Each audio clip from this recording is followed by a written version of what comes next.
He would have got knocked out 2 years ago. But he fought in spots, but he didn't fight enough to win. He fought in spots to survive. He being Canelo. Spots to survive. Spots to win here and there, to keep the ocean from putting him way up on the shore if he's the log. But at the end of the day, he didn't do enough to win. He survived. He knew that if he survived and he had spots, anything could happen. This could happen. The judges could take it from there. It is, and again, I don't give a damn about the promoters out there. And I picked the promoter who's on top. I picked that guy to win. But I don't care if they're mad and they're angry, because the truth is the truth. Yeah. That's the problem with the sport. And people will be satisfied to a certain extent, but people will be sickened and will say, I can't continue to love something that doesn't love me back. I think a lot of fight fans feel that way. Stephen A. Smith joins us from Vegas. Stephen A., you've heard Teddy Atlas. What's your reaction? Hello.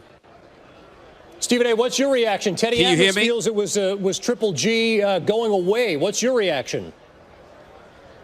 Well, listen, I don't think it was Triple G going away. I thought the fight was closer. I had it 115, 113 for Triple G. But the reality of the situation is that this has been tarnished by a judge that clearly had no business judging the fight. Adelaide Bird, whatever her name is, 118, 110, she needs to be tested immediately. Makes no sense whatsoever. There's no way in hell that it's a 118, 110. That's a completely lopsided fight on either end. She had it for Canelo. There's no way on earth that Canelo won 118. 110. You want to sit up there and say a draw, fine. You want to have him ahead by one round, I totally and emphatically disagree, but that's fine. It was a valiant effort on his part. He fought a tremendous fight, but Teddy's absolutely right. He fought in spots. He would connect with a good punch here or there. He would fight for 20 or 30 seconds, but after that, he'd take the rest of the round off while he was continuously and perpetually being stalked. Triple G couldn't find a right hand all night long. That much is true, but he was connecting enough to accumulate punches. I had him winning the fight 113. And again, it's not the fact that it's a draw. As much as I don't like it, I think it's weak because I want a decided winner. I don't want to hear draw. I do understand those who believe it was a close fight. But to have Canelo Alvarez winning 118, 110, that judge needs to be tested now. I don't discredit the sport. I discredit the so-called executors of the sport, the people that are supposed to be enforcing the sport, looking out for the sport, ruling over the sport. I put an indictment on them. An indictment on them. They are corrupt. I have no problem saying it. They are corrupt. There's no way that you see 118 to 110 for Canelo and you say, well, it's just a mistake. Listen. It was just my judge. No, it's not a mistake. That can't be a mistake. Look, this sport has shown history. I'd like to respond. We all want to ignore it, but this sport has shown history of corruption. The IBF years ago, Bob Lee, the president, he got caught on videotape taking money. He was the president of the IBF. Everyone forgets a few years ago, there was a woman judge, $30,000 wound up in her bank account after a bad decision. What is that? What is that? The sport is a great sport. It's the greatest sport of all. You made your living in it. The greatest sport of all. It's the only sport. This life, this world can be unfair, okay?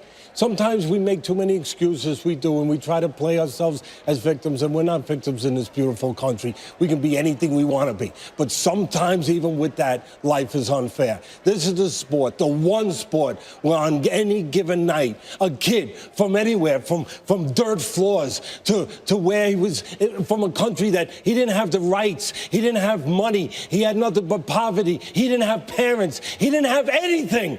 But he had it in his chest, in his heart, to work hard, to get in that ring, to be ready, to be trained. And on one given night, he can have his hand raised and be called champion of the world and make life fair, make the world fair. It's the only sport that can do that. The sport is beautiful, but the administrators of the sport, they stink. This decision by this judge was bogus. The environment, the landscape of the sport is set up to be corrupted. It's set up. There's no separation of church and state. It's where the people making money with the people controlling and administrating the sport. There's no separation. The promoters are allowed to pick judges. They're allowed to be involved in saying who doesn't judge and who does judge. When you have that kind of closeness between the people making money and the people administrating the sport, there's a landscape for corruption. You can't put people together like that. One person wants to make money. The other person is supposed to be in charge and be the police. You can't put them together like that. There's money, to be made in the casino business, but there is an oversight board to make sure there's no corruption. There's no oversight board in boxing. There's no commission. There's no national commission. No federal guidelines. Nobody looking and saying, can't do that. Can't do that. You can't be in charge. Promoter can't be in charge of who the judges are going to be. No, of course you want these judges. You can't be in charge. We're in charge. We're going to oversee it. We're going to police it. We're going to make sure that there's no corruption. There's nothing. There's everywhere else in the garment business, there's corruption. But there's an oversight. In the Wall Street, there's corruption. But there's an oversight. There's no oversight. I'm not going to look at it that way because I love this sport, and this sport did not cheat me tonight. That referee, that official, cheated the hell out of us. No doubt. But this sport did not cheat us. They gave us a hell of a fight. The sport and the fighters are pure. That doesn't change. They didn't cheat us. They never cheat us.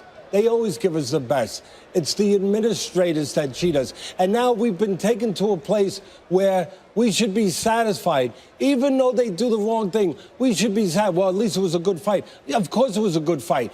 Of course it was a terrific fight. It was a great fight. But of course it was. But we should forget about the robbery because it was a good fight. What if it wasn't a good fight? No, you don't forget about it. No, you don't forget about it. That's what happens. No, you don't forget about it. That's what happens. That's what happens. Let me ask you a question. We start to excuse. No. Let me ask you a question. I want to go to history. I want to go to history. Is what I'm talking about. The history is what I'm talking about. That's the history. Teddy, listen to me.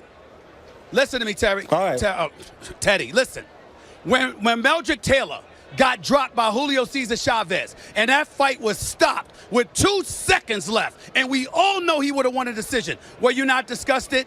When we saw Pernell Whitaker take Julio Cesar Chavez to school and they called it a draw, were we not disgusted with that decision? But we still remembered the fight. We still remember the greatness of the fight. Whether it's Oscar, whether it's Sugar Ray, whether it's Hagler, the list goes on and on. Hagler got robbed and then came back in the rematch and knocked the dude out in the first round. We've seen this happen before. It happens. That doesn't mean you don't appreciate the greatness of the sport. Other sports have an oversight, a police station, something that at the end of the day, they try to get it right. They look at it, they correct it, they make sure that at least they're there to keep the wolf from the door. There's nobody there to keep the bad wolf from the door in boxing. There is nobody policing it. This stuff goes on too often.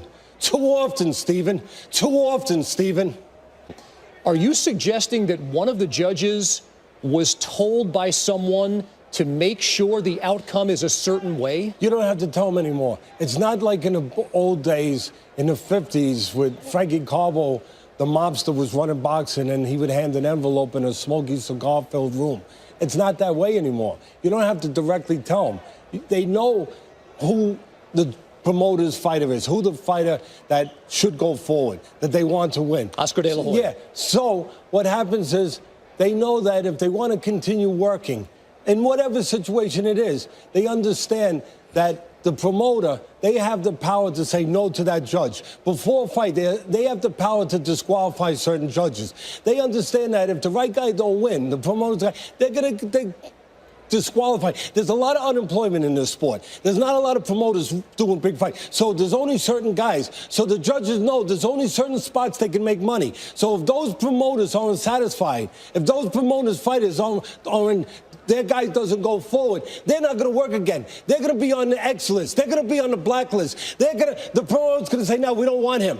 We don't want him. We don't want him. And they're going to understand what that means. And I'll tell you another thing. I've been at these dinners. Stephen, the night before in Europe, in New York, in the United States, anywhere where there's big boxing going on, the night before you will see a big dinner where there's lobster, there's filet mignon, there's good wine, there's champagne, there's a big table.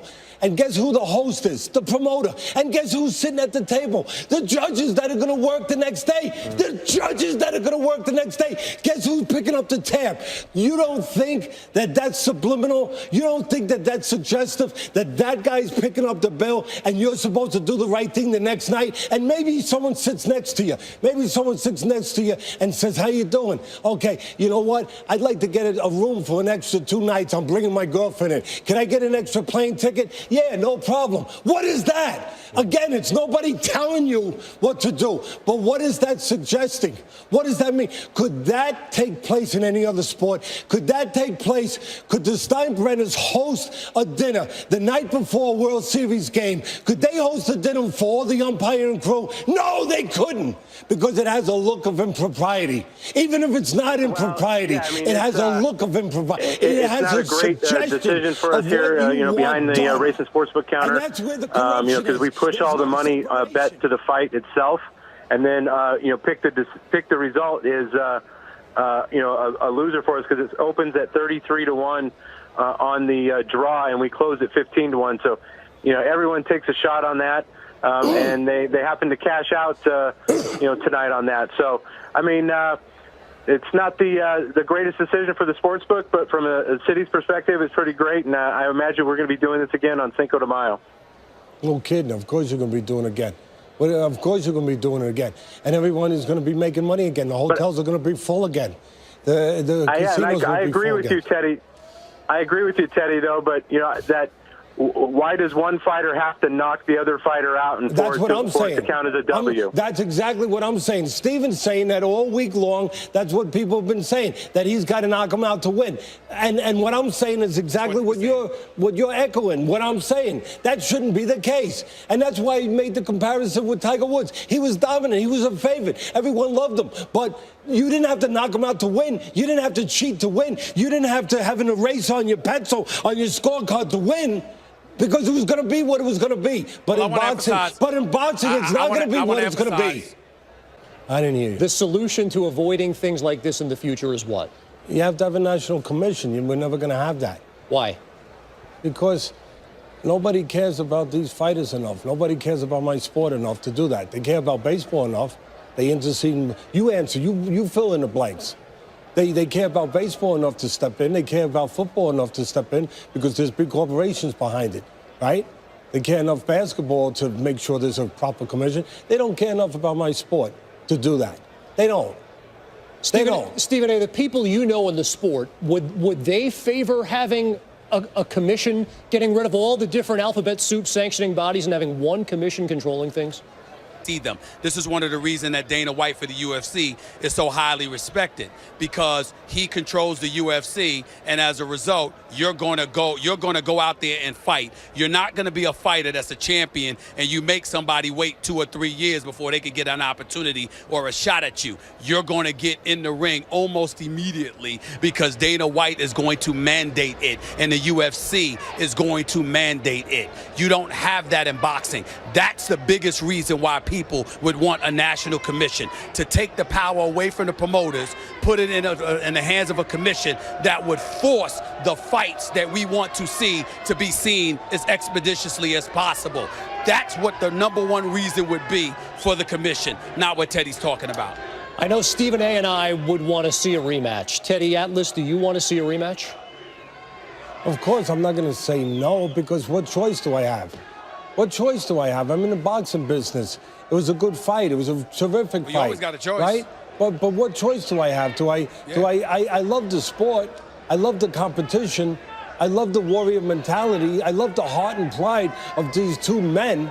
But each one of them will be a little less of themselves the second time. You lose something when you go in that ring and you come out. That's why I'm so adamant and so passionate and so crazy about this. It's not like any other sport where you get robbed and you play the next day. No, you don't play the next day. And when you play again, you're not playing with everything you played with the last time because you left some of yourself in the ring. Golovkin's 35. Exactly. He's not going to be the same guy. All of him didn't come out of that ring. Yeah, So I think two things. I got two A bogus things to decision say. by the judge, by the one official. By the one relax. official. By the one I official. can't relax when wrong is done in a sport where there is no sympathy. There is no sympathy for what goes on in that ring. There's no forgiveness in that ring. You get stuff taken out of you in that ring. You look at Frazier and Ali in Manila. They left themselves in that ring. They were never the same again. So, no, I can't look at that way. I can't say, well, you know, there was a good fight. Yeah, I see all that. I celebrate all that. I understand all that. But I understand the other part of it. I understand this part of it. And I understand how damaging it is, and how bad it is to the sport. What it does and how long it's been around. Well, I got news for you. And I'm tired. I got news for you.